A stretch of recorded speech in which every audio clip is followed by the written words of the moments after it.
அதே தகர டப்பாவை எடுத்து உருட்ட ஆரம்பிச்சிருவாங்க.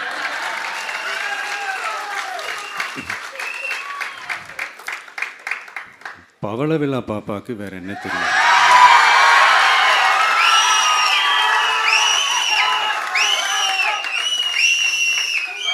பழைய டப்பாவை உருட்டதானே தெரியும்.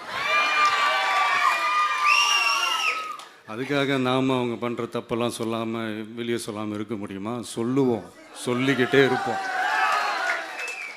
நம்மளை தவிர யார் அவங்கள ஏற்று நின்று கேள்வி கேட்கறது? யாருக்கு அந்த தில் இருக்குது?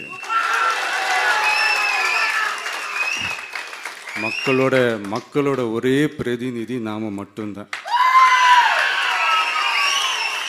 ஸோ இப்படி இருக்கிற இந்த நிலைமையில் இன்னைக்கு இந்த டிஜிட்டல் உலகத்தில் திருவள்ளுவர் இருந்திருந்தாருன்னா இந்த தீய சக்தியை பற்றி என்ன திருக்குறள் எழுதியிருப்பாரு? ஒரு கற்பனையா, அநீதி, அராஜகம், தில்லுமுள்ளு இவையெல்லாம் திமுக முதற்றே உலகு.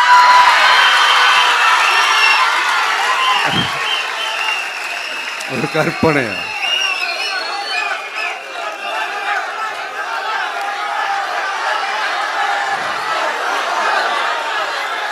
அநீதி, அராஜகம், தில்லுமுள்ளு இவையெல்லாம் திமுக முதற்றே உலகு.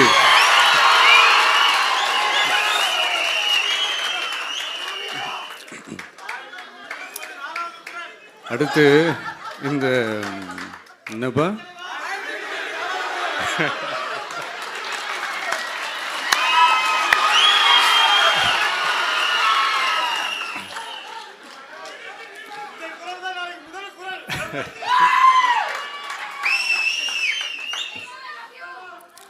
அடுத்து இந்த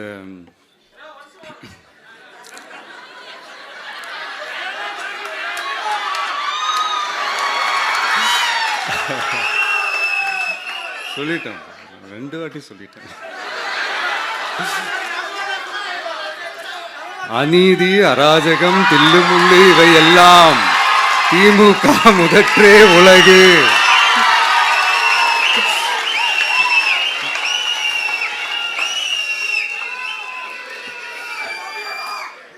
அடுத்து